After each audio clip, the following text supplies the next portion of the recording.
Buenas tardes, se abren las cortinas de este telón para comenzar nuestra clase de literatura y hoy nos corresponde abarcar el periodo denominado literatura republicana, una literatura que se va a desarrollar a partir de la época de la independencia. En esta etapa republicana se va a dar inicio un movimiento denominado el costumbrismo. Antes de ir de lleno a la clase, tenemos que ver qué es una costumbre. ¿A qué llamaremos nosotros costumbres? Pues bien, yo como costumbre de repente puedo tener el hecho de levantarme y darle pues una vuelta al parque de repente corriendo, hacer un poco de ejercicios, o de repente tengo como costumbre el dar gracias a Dios antes de cada alimento. Puedo tener de repente como costumbre prender un poco de música al momento de estudiar. De repente al hacer mis quehaceres en la casa, al momento de limpiar, puedo tener como costumbre poner música también en alto volumen. O puedo tener de repente como costumbre salir el fin de semana al cine o a algún otro lugar. Pues bien, cuando hablamos también de costumbres, esto podríamos llamarlo también de cierta manera como una tradición, dependiendo de cada comunidad, del contexto de cada persona en el cual se va a ir desarrollando. De repente nosotros tenemos como costumbre una festividad un poco más grande, el hecho de arrojar agua de repente en época de carnavales, mojar a la gente que se encuentra en las calles. Puedo tener como costumbre o tradición beber chocolate caliente en fiestas como Navidad o Año Nuevo, o el hecho de la tradición de usar una prenda amarilla siempre en esas actividades. Entonces ahí tenemos más o menos una idea de qué cosa será una costumbre. Así que aquí en la literatura republicana, en la etapa del costumbrismo, vamos a ver pues cómo eran las costumbres de aquel tiempo, de aquella época. Pasemos entonces al inicio de nuestra clase, literatura republicana, el costumbrismo. Bien, vamos a ver aquí. Tenemos ahí un título, bailes prohibidos. ¿Qué cosa? ¿Por qué ya esta terminología de bailes prohibidos?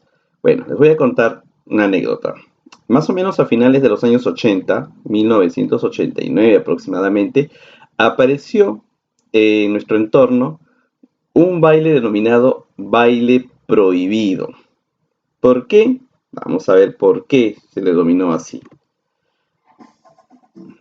Empieza el sonido. Este es un ritmo que aparece en 1989 en Brasil y se le denominó pues lambada. Un baile, como ustedes pueden apreciar, bastante sensual. El contacto de la pareja al momento de bailar era muy próximo y sobre todo las prendas diminutas que usaban las mujeres y las casi también prendas que usaban los varones, ya que era pues unas ropas bastante ligeras, a veces hasta sin polo, ¿ya?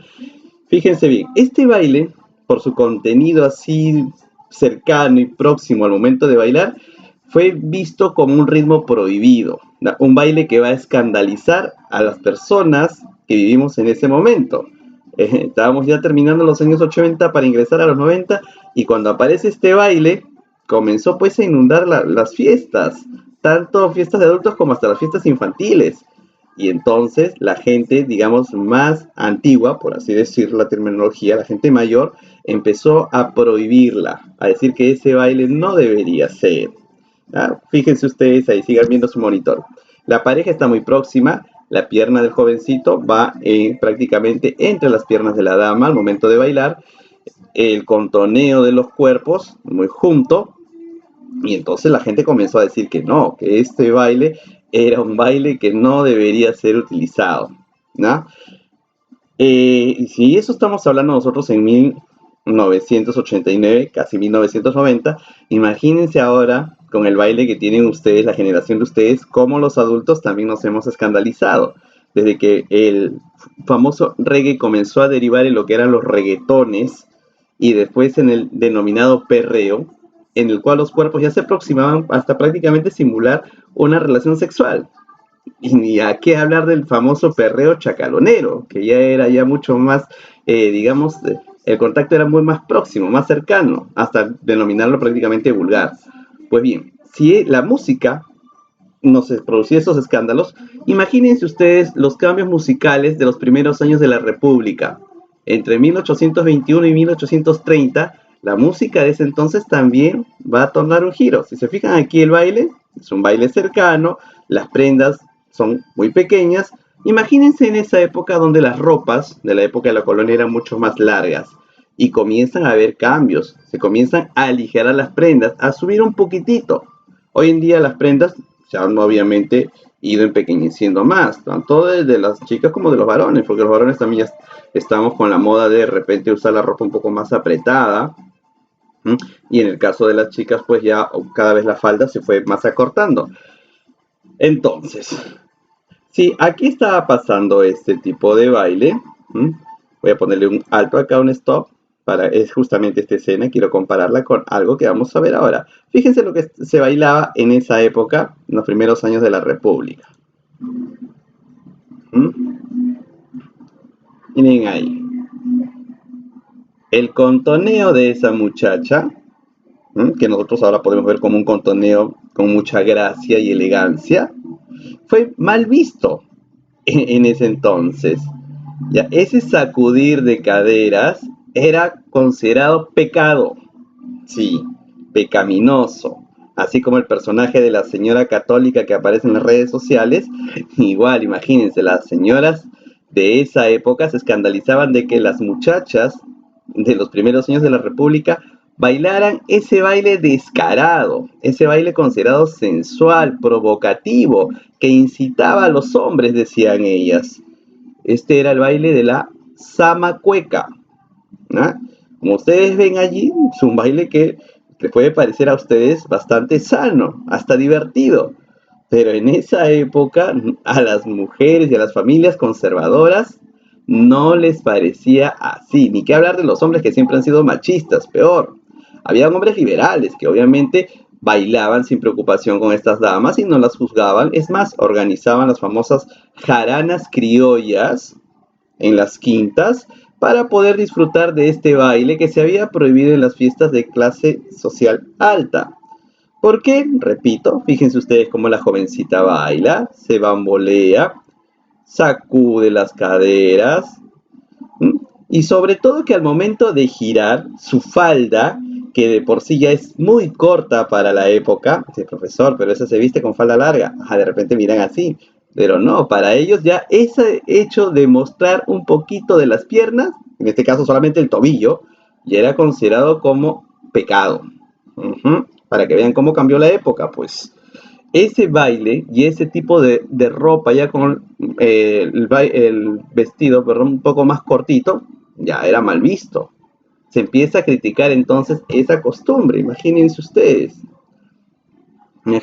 cómo cambió la época. Voy a adelantar un poquito, que no vamos a ver todo el video.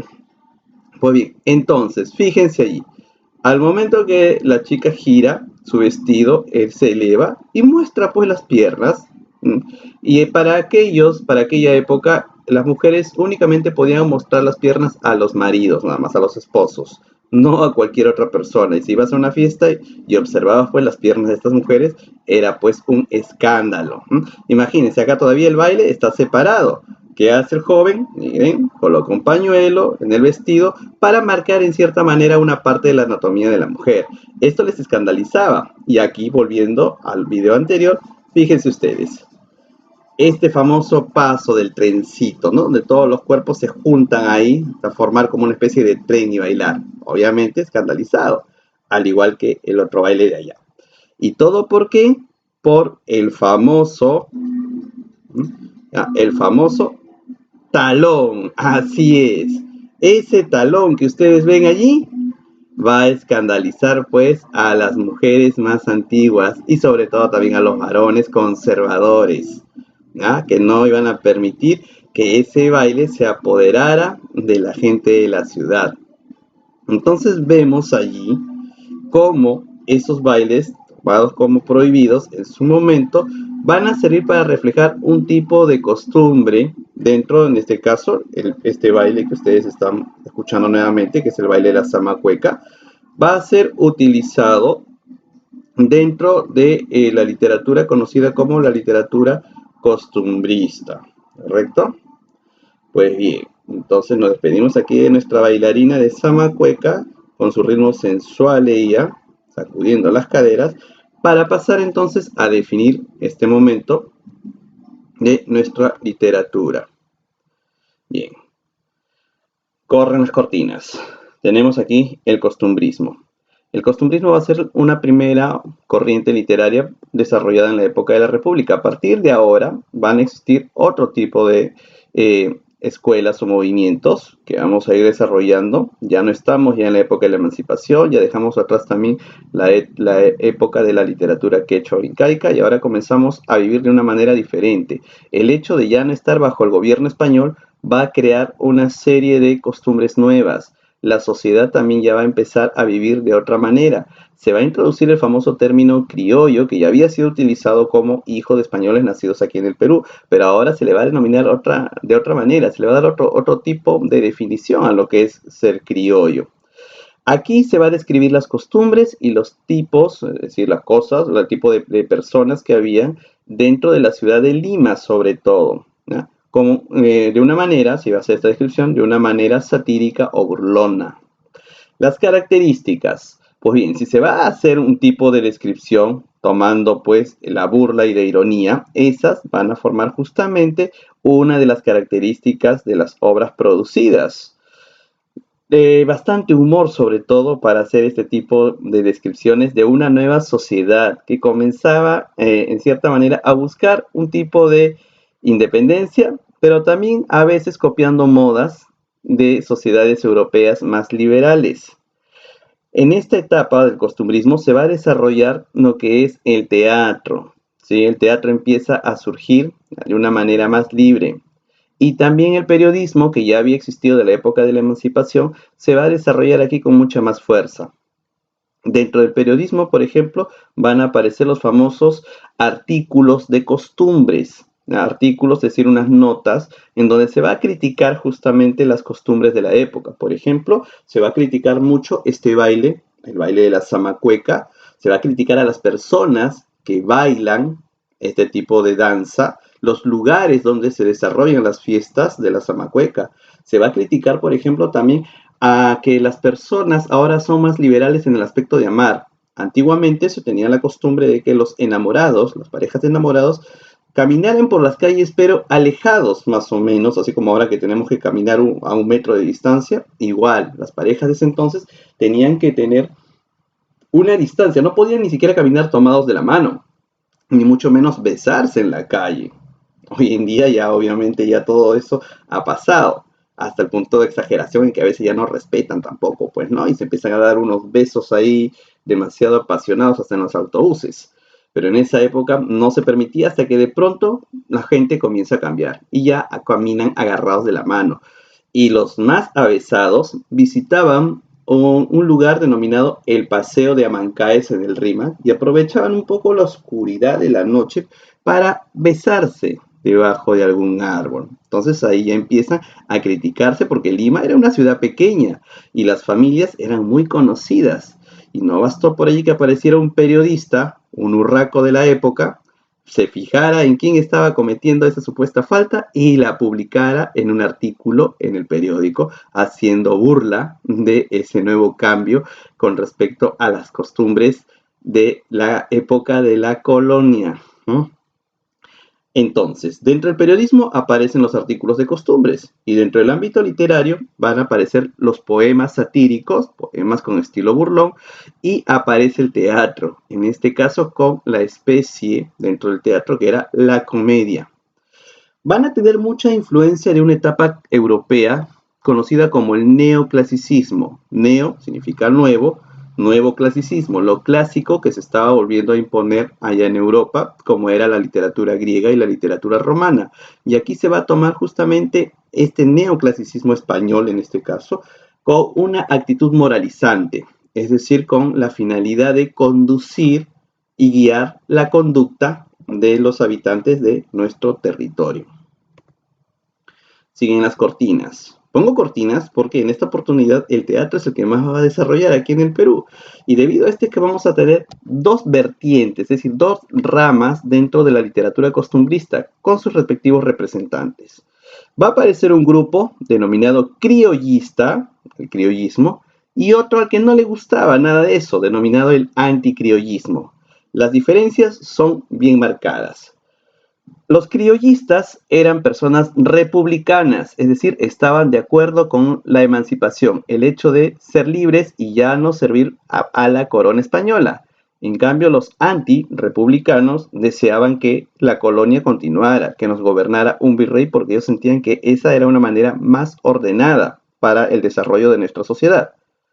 Los criollistas estaban formados por la clase media, los comerciantes sobre todo, a gente criolla, que eran españoles nacidos aquí en América, y gente popular, gente del pueblo. Mientras que los anticriollos eran la gente de clase social alta, los aristócratas, y que tenían un estilo de vida europeizado. Ellos todavía estaban con la idea de que todo lo europeo era bueno y tenía que, de cierta manera, desarrollarse aquí también en nuestro territorio. Los criollistas o el criollismo eran de carácter liberal y eran de carácter civil. En el aspecto civilista significaba que ellos estaban a favor de un presidente que haya salido pues dentro del grupo de los civilistas, dentro del grupo de la sociedad que no pertenecía al campo militar. En cambio, los anticriollos querían un gobierno militarista. En el caso del criollismo eran liberales porque estaban de acuerdo con este tipo nuevo de costumbres, el baile de la zamacueca, el hecho de que las parejas sean más libres ahora para poder demostrar sus afectos en donde quisieran, mientras que los anticriollos no, ellos eran más conservadores, ellos querían guardar lo que denominaban las buenas costumbres. El criollismo va a tener una preferencia por las obras teatrales, mientras que los anticriollos van a desarrollarse en el ámbito del periodismo. Representantes en cada uno. En el criollismo vamos a tener al señor Manuel Asensio Segura, mientras que el representante de lo anticriollo es el señor Felipe Pardo y Aliaga. Bien, sobre estos representantes y sus obras.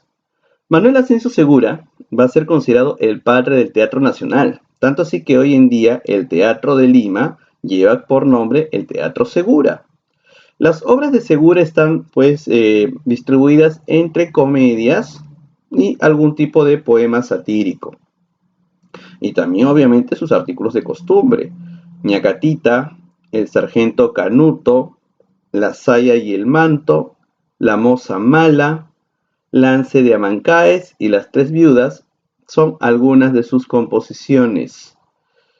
Felipe Pardo y Aliaga tiene como obras Frutos de la Educación, Una huérfana en Chorrillos, Un viaje y La corrida de toros.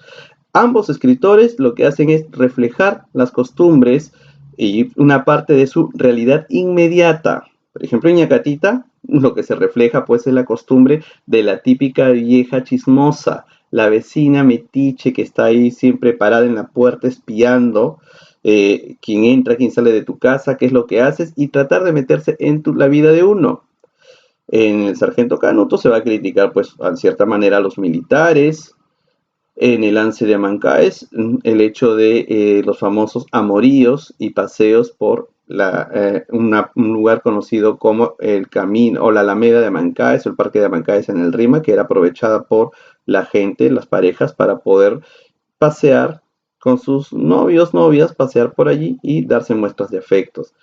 En el caso de Un viaje se critica pues todo lo que hacía la gente de Lima, que era una sociedad, era un barrio muy chico por aquella época, y de cómo se enteraban cuando alguien importante tenía que realizar algún tipo de actividad. En este caso, un viaje, el viaje de un personaje conocido como el niño Goyito.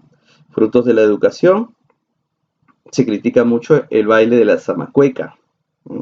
Y en la corrida de toros, obviamente, Felipe lo que hace acá es una crítica sobre este espectáculo de carácter popular, que él lo consideraba como una mala imitación de lo que había sido, pues, antiguamente la corrida de toros únicamente españoles.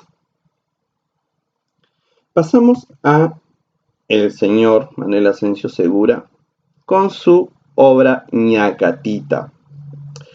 En este caso, la obra Ñacatita es una obra de teatro, por lo tanto va a pertenecer al género denominado dramático. Su especie es una novela de carácter costumbrista, porque nos va a reflejar las costumbres inmediatas de la época. Está dividida en 4 actos.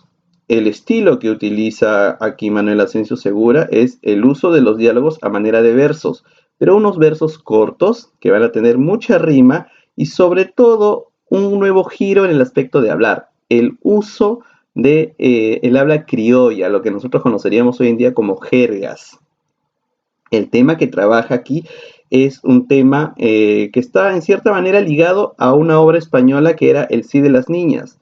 Se va a criticar pues el abuso de autoridad de los padres, obviamente, pero aquí el tema se va a centrar en la alcahuetería y también en la pelea que puede existir entre las parejas.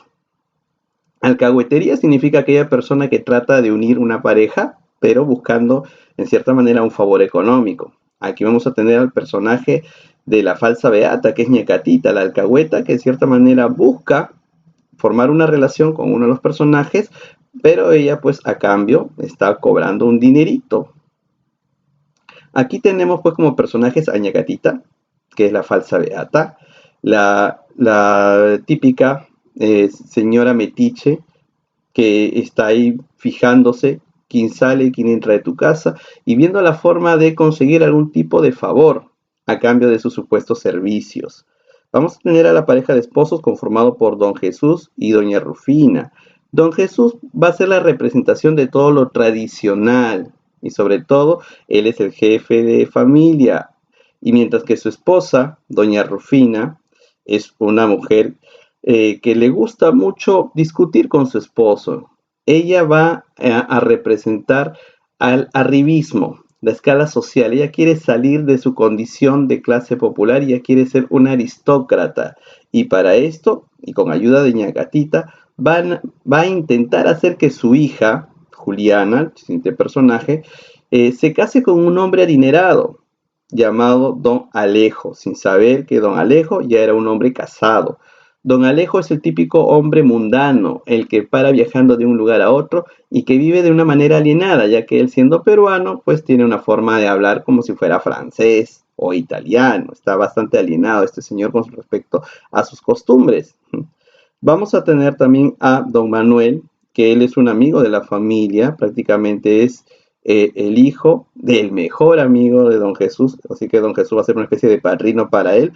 Y en este caso, Don Manuel pues vive enamorado de Juliana. Ellos son pareja en la obra, pero a Doña Rufina no le va a gustar este tipo de relación y ella quiere más bien que su hija se case con Don Alejo, que es un hombre adinerado.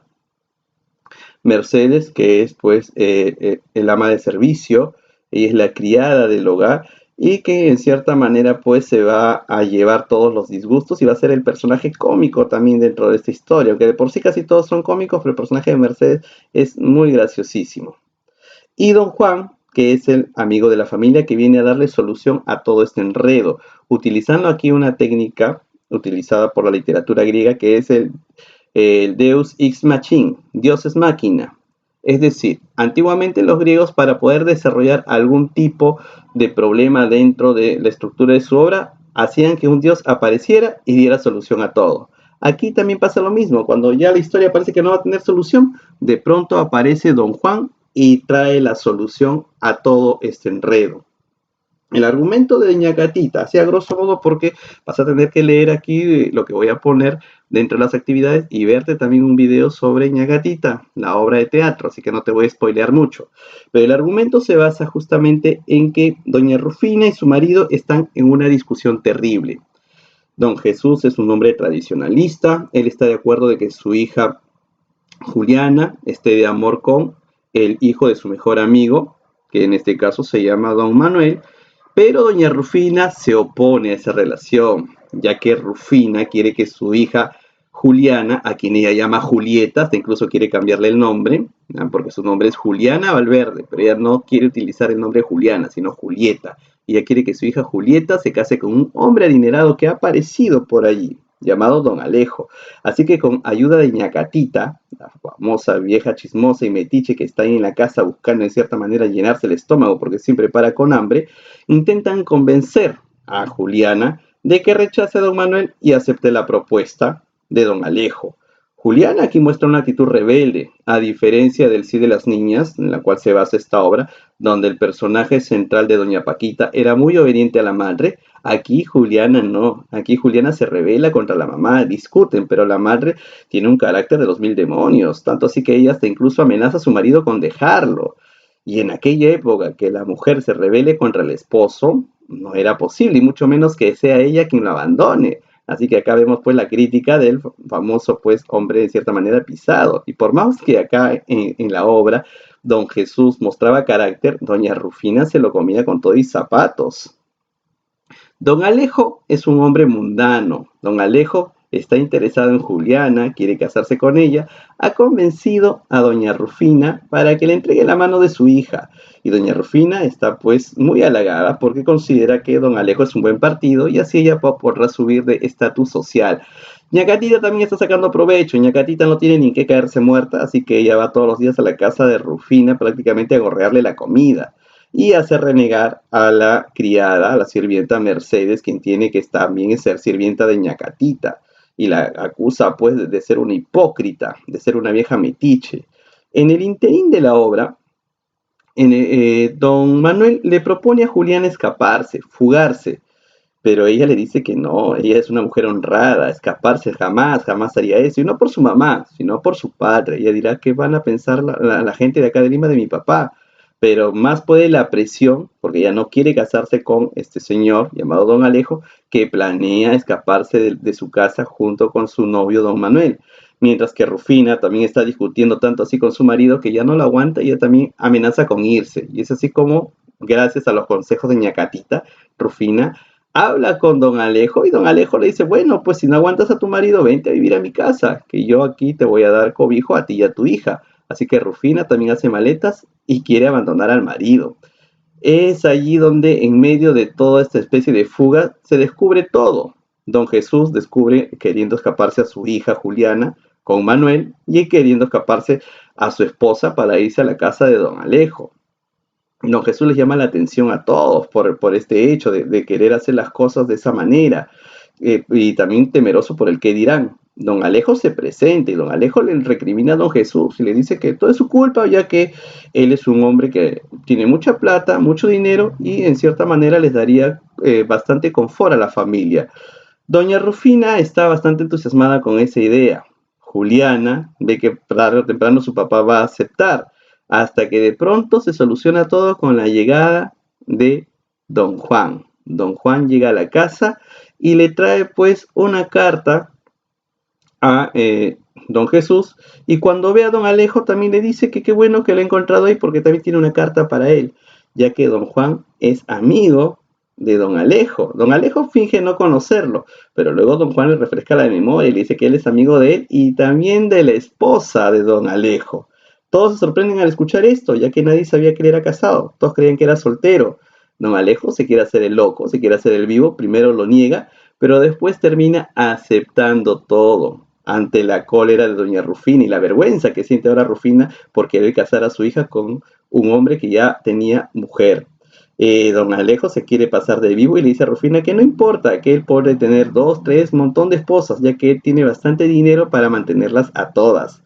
Obviamente que don Jesús no va a aceptar que su hija se comprometa con alguien casado y lo bota a don Alejo de la casa.